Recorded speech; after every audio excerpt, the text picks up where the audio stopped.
Ministro, buen día. Luis Majul saluda. ¿Cómo va? Buen día, Luis. ¿Cómo va? Bien. Primera pregunta. ¿Les torció el brazo la oposición con el proyecto de baja del mínimo no imponible de impuesto a las ganancias? No, yo no lo pondría en esos términos. No lo pondría en esos términos, Luis. Me parece que la oposición está haciendo un juego que para la gran mayoría de la población queda claro, ¿no? Porque si no, no se explica cómo los que estuvieron en las distorsiones del impuesto a las ganancias, Massa como jefe de gabinete de Cristina y Kicillof como ministro de Economía, que nunca se preocuparon por este tema, ahora resulta que se preocupan cuando están en la oposición, ¿no? Nosotros nos preocupamos cuando fuimos oposición.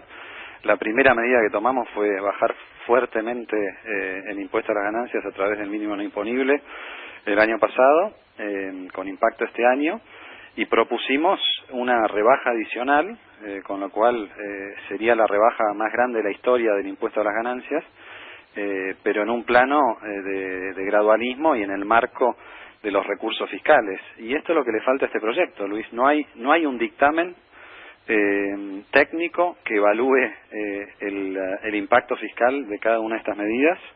No hay ni siquiera una evaluación de factibilidad, porque hay muchos de los nuevos impuestos que son directamente inconstitucionales. ¿Cómo, por ejemplo? Bueno, como por ejemplo gravar retroactivamente las ganancias de dólar futuro para los que ya pagaron ese impuesto a las ganancias, ¿no? Y bueno, la cuestión también de el bloque de Massa, por ejemplo, está ahora proponiendo volver a gravar los dividendos cuando 6 meses atrás votó a favor de desgravarlos. Entonces me parece que acá hay una gran confusión. Están como queriendo meter una reforma tributaria por la ventana de un día para el otro, y nosotros tenemos la responsabilidad de explicarle a la gente qué es lo que se puede hacer y qué es lo que no se puede hacer. Esto no es una discusión ideológica, Luis, esto es una discusión respecto de responsabilidad fiscal o demagogia fiscal para los opositores que ni siquiera pueden mostrar los números, ¿no? Yo estuve hablando con Marco Lavagna. Obviamente yo no soy un especialista en economía, ni en política económica, ni en impuestos, ni en reforma tributaria. No, y además es un tema, Luis, déjame que te diga, es un tema muy complejo porque tiene muchísimas aristas. No hay, disculpame que te interrumpa, ¿no? No, por favor.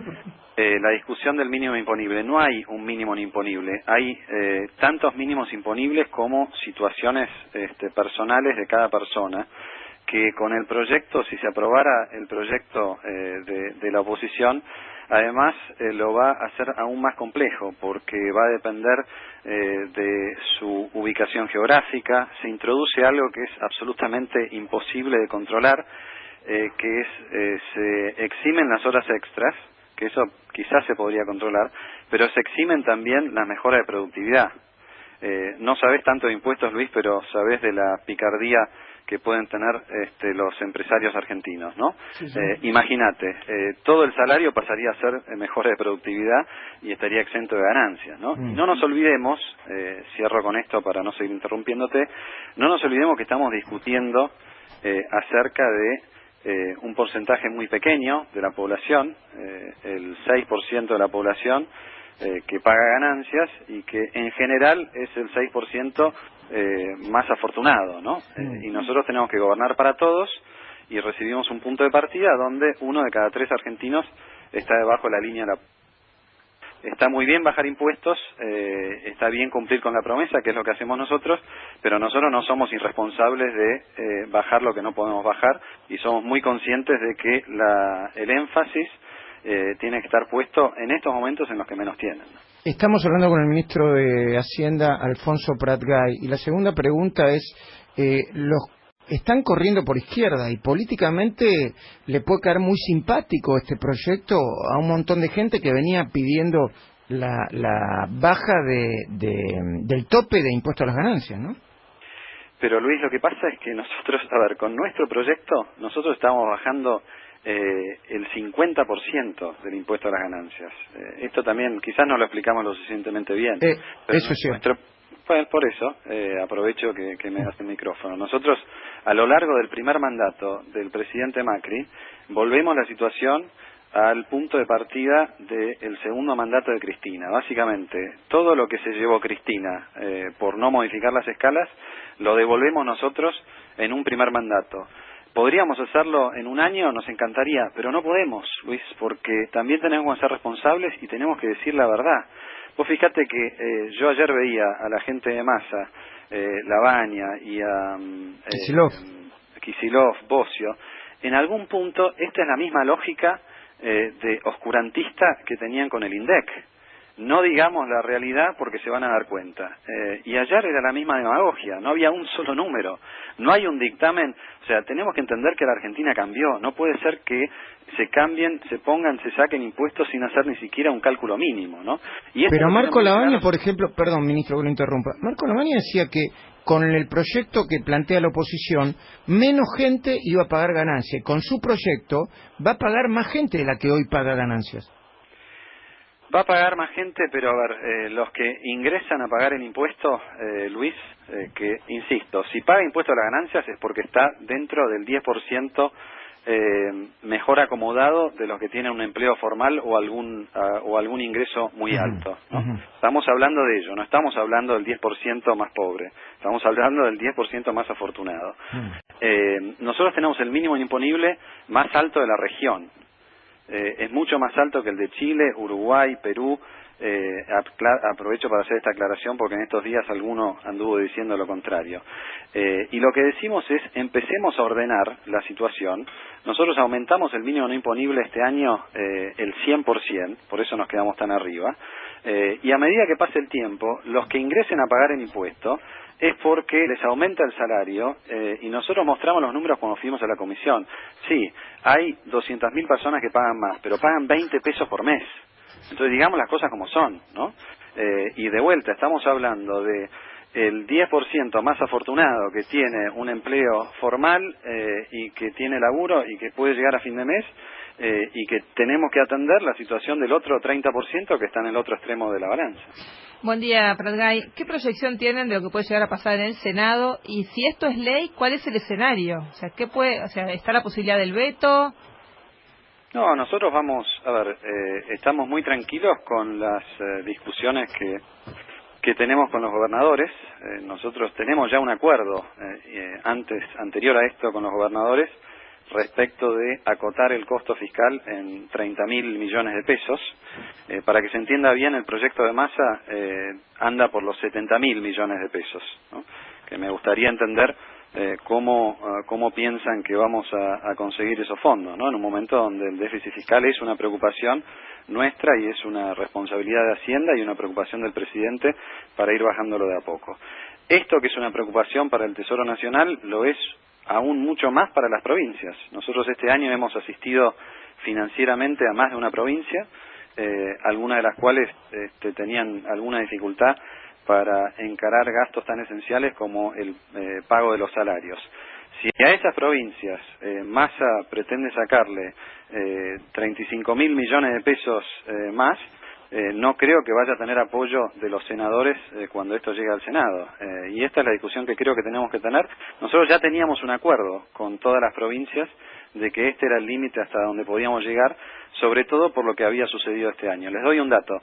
Este año nosotros perdimos entre las provincias y la nación el equivalente a 50.000 millones de pesos por recaudación. Es decir, las provincias dejaron sobre la mesa 25.000 millones de pesos, que es aproximadamente la cuarta parte del déficit. O sea, realmente le cambia los números a las provincias y esa es la discusión que vamos a llevar nosotros al Senado, ¿no?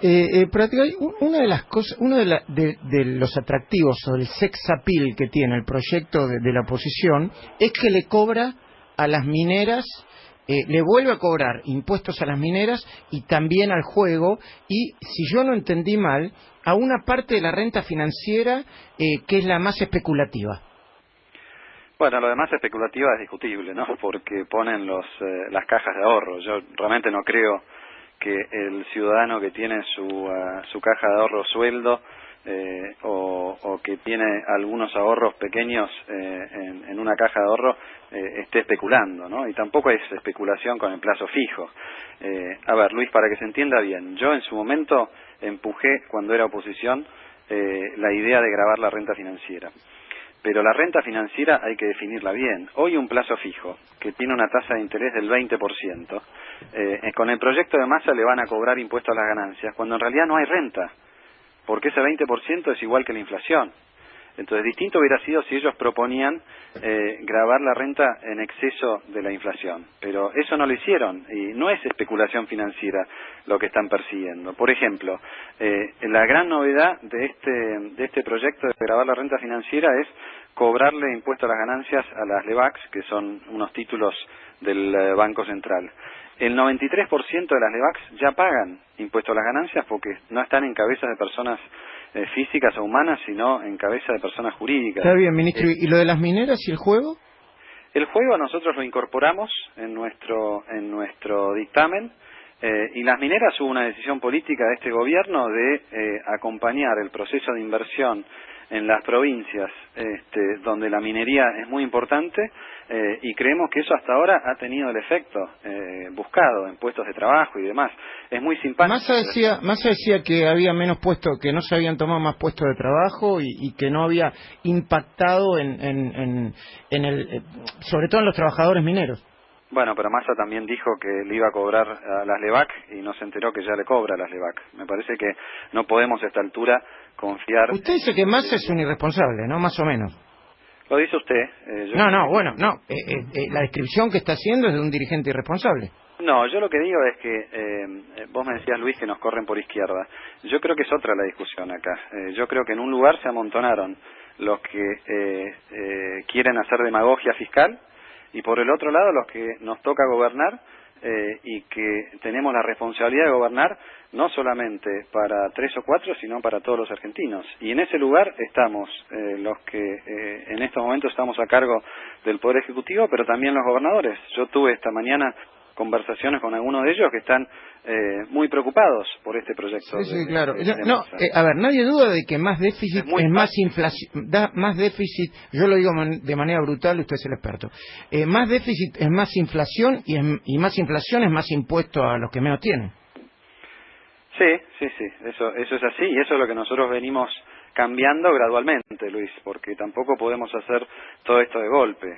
Ahora, Massa por un lado se queja del déficit fiscal y por el otro lado baja impuestos, digamos, con una consecuencia fiscal muy grande. Entonces, yo creo que está bien que se transparente esto, está bien la foto de Kicillof con Labaña y con todo el Frente Renovador, porque entonces ahora queda muy claro quién es quién, Luis. Hasta ahora quizás había una duda, pero queda claro quiénes somos los que estamos tratando de ordenar el desorden que nos dejaron ellos, casualmente, en distintas etapas de su vida política. Pero Massa dice, a ver, yo por supuesto creo que Massa es parte de la responsabilidad, pero dice que fue jefe de gabinete hasta 2009, que no le pasen toda la factura junta, dice. Bueno, eso convérselo con Massa, yo no voy a... No, yo sí ya se lo pregunté y se lo planteé y se lo cuestioné. Yo lo que le dije es que, lo único que tomo en ese momento el INDEC estaba totalmente intervenido y decía las barbaridades que decía, y Massa no hizo nada para corregirlo. La misma lógica la tenemos en este proyecto de ley, que es un proyecto de ley oscuro, porque realmente es imposible calcular. No quiero entrar en detalles, Luis, porque es muy complejo. Sí, pero es imposible calcular cuánto puede llegar a salir. Exactamente, porque tiene toda una lógica de, pegar una mirada a la carátula del proyecto con unas fórmulas bastante complejas de deducciones crecientes, la manera en que se le haría muy complicado a la AFIP controlar todos los vericuetos a través de los cuales las presentaciones impositivas y las declaraciones juradas se aprovecharían de estas incertidumbres que deja el proyecto de Massa en el camino. Ministro, agrego una cosa, sí, cómo no. Nosotros en conversación con la CGT incorporamos en nuestro dictamen la exención a los viáticos, que era un pedido a nuestro modo de ver muy justo, sobre todo para algunas actividades en las que el viático es un componente muy importante. Massa toma la idea, pero no le pone ningún tope. Entonces, esta ya la vimos en Argentina, Luis.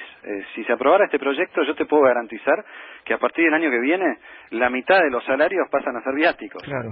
Y lo que tenemos que entender es que no podemos desfinanciar de golpe al Estado, porque hay mucha gente que está esperando que nosotros tengamos los recursos para la asignación por hijo, para la jubilación mínima, para la reparación histórica. No estamos en un país donde la pobreza no es un problema. La pobreza tendría que ser Central, y no lo he visto en ningún momento de esta discusión. Ministro, sabemos que tiene poco tiempo y tenemos 2 o 3 preguntas claves porque hace mucho que no hablamos con usted. La primera, ¿cuándo empieza a crecer la economía de verdad? ¿Cuándo empieza a arrancar la economía? ¿En qué principio del primer trimestre del año que viene? ¿Cuándo? Bueno, mira, hay sectores que ya están mostrando dinámica. El más claro es el campo, pero no es solamente el campo. En estos días vimos números muy alentadores por el lado de la construcción. En noviembre creció interanualmente la construcción respecto de noviembre del año pasado. O sea, después de una caída fuerte durante los primeros meses, en los despachos de cemento crecieron un 2%. La producción de autos, que hacía más de 20 meses venía cayendo, en noviembre también tuvo la primera variación positiva en todos esos meses, con inclusive un aumento de exportaciones de autos, que a nosotros nos sorprendió, que indica que quizás la cosa en Brasil empieza a mejorar, y con una atracción muy fuerte de los vehículos utilitarios, que es la principal evidencia de que lo que está empujando acá y mucho es el campo. Tuviste también una recuperación en la venta de motos interanual en noviembre, y los números de recaudación de noviembre, tanto en IVA como impuesto al cheque, nos indican que también se estaría revirtiendo de a poco la caída del consumo. Entonces, esencialmente lo que pasa, Luis, es que hay sectores que siguen cayendo porque lo vienen haciendo hace tiempo, y hay sectores que empiezan a remontar. Y el punto es un punto de inflexión en donde, a medida que pasen los meses, seguramente los que están repuntando van a estar repuntando más, y los que están cayendo van a caer menos, hasta el punto donde el promedio empiece a dar un poco mayor. Nosotros tenemos una proyección de 3,5% de crecimiento para el año que viene. En general es una proyección compartida por casi todos los economistas y por casi todos los consultores. Hay economistas de la oposición que incluso ven números más altos. Y bueno, si nosotros conseguimos crecer al 3,5% el año que viene, va a ser el año de mayor crecimiento en 6 años, ¿no? Porque no nos podemos olvidar de lo que fueron los últimos 5. Ese es el tema que hay que tener en cuenta también. Y la última por mi parte, ¿por qué incluyeron por decreto a los parientes directos en el blanqueo, que está generando tanta resistencia y digamos, decisión con la que se habían comprometido en el Parlamento de no incluirlo, y hace que todo el mundo piense que es a favor del padre del presidente de la Nación, Franco Macri? No, ¿Por qué? pero Luis, lo que pasa es que de vuelta ahí está la demagogia de la discusión. No estamos incluyendo a los parientes. Estamos poniendo un límite que es incompatible con la corrupción del pariente, porque lo único que estamos diciendo es que si el pariente puede demostrar que al momento de que su pariente ingresó a la función pública ya tenía en su patrimonio esos activos, entonces que entre, no hay ningún problema. Esto está absolutamente en línea con el espíritu de la ley. El espíritu de la ley es: no vamos a permitir que se blanquee dinero mal habido en la corrupción. Y mal podría estar blanqueándose dinero en la corrupción si ya existía antes de que el funcionario tomara sus funciones. Entonces, es al revés, es absolutamente en línea con el espíritu de la ley, y pone en el mismo plano a todos, porque si no, de otra manera, lo que estaría presumiendo el legislador es que el pariente de un funcionario que tenga dinero no declarado para declarar, lo tiene porque alguien se lo choreó en el medio, y eso no es así. Y es más, nosotros nos tomamos el trabajo de no hacerlo hasta que hubiera concluido el periodo del efectivo. Vos recordás, Luis, que hasta el 31 de octubre había la posibilidad del efectivo. ¿Por qué? Porque el efectivo no está declarado, no es registrable, y por lo tanto eso sí hubiera sido un gran problema. Pero si el pariente puede demostrar que el día antes de que su pariente asumió la función, entonces no hay ninguna duda de que no es dinero de la corrupción. Entonces es otra discusión demagógica que yo entiendo. La oposición necesita hacer ruido, pero en todo caso es bastante claro lo que hicimos nosotros. Mejoramos la decisión inicial, que además yo comparto, de la ley de excluir a los funcionarios, a los parientes, pero lo hacemos de una manera absolutamente transparente y que impide la preocupación del legislador, que es justamente que no se blanquee dinero de la corrupción. No se puede blanquear dinero de una corrupción que todavía no existió por definición, porque no es funcionario. Ministro, crecieron las expectativas de inflación. El relevamiento de expectativas de mercado que publica el Banco Central no tanto, pero bueno, crecieron. ¿Qué expectativas tienen para noviembre, para el cierre del año? ¿Se está cumpliendo con lo que estaban previendo o no? Sí, nosotros estamos viendo que entre lo que falta, noviembre y diciembre, vamos a cerrar el famoso segundo semestre con una inflación de 1,5% mensual, un poquito menos, que es lo que nosotros, es incluso más baja de lo que habíamos prometido al promediar el año, y que está bastante en línea con la proyección o la meta de 17% para el año que viene. Así que en ese sentido cumplimos con la promesa y estamos en los niveles que queríamos estar. Por supuesto que eso no alcanza, y la batalla contra la inflación es una batalla de todos los días y de largo alcance. De vuelta, acá hay algunos que les gustaría que fuéramos más rápido en la inflación. Pero nosotros no vamos a hacer eso, ahí vamos a aplicar el gradualismo, porque ir más rápido en la batalla con la inflación significa hacerlo a costa del crecimiento y a costa de los que menos tienen. Tampoco vamos a hacer eso. Ministro, gracias por esta conversación. Si tiene algunas cosas para decir al final, porque es un momento de la política económica muy fuerte, nosotros lo escuchamos, sobre todo en el tema de ganancias, ¿no? Para que no se pongan en boca de quienes no es las cosas que se dicen. Usted se lo nota muy preocupado por esto. A ver, yo estoy preocupado porque creo en una Argentina en la que nos decimos la verdad, en la que dialogamos y en la que encontramos soluciones. Eso ha sido la historia de todo este año, hasta esta discusión muy oportunista por parte de la oposición. Pero hasta ahí llega mi preocupación, Luis. Estamos muy tranquilos con lo que estamos haciendo y estamos muy conscientes de que estamos encarando esta obligación con la mayor responsabilidad posible. Insisto, nosotros entre el aumento del mínimo imponible que decidimos hace un año y nuestro proyecto de ley, estamos devolviéndole al argentino de clase media alta el equivalente a 100.000 millones de pesos a lo largo de 4 años. 100.000 millones de pesos, a ver, compáralo con lo que quieras, son 2 años de asignación por hijo. Son 2 veces el gasto anual en vialidad, por ejemplo. Entonces, no hay ninguna duda de que estamos proponiendo una rebaja muy fuerte en el impuesto a la ganancia, la primera vez en la historia que un gobierno propone esta rebaja. Lo que pasa es que lo hacemos en un marco de responsabilidad.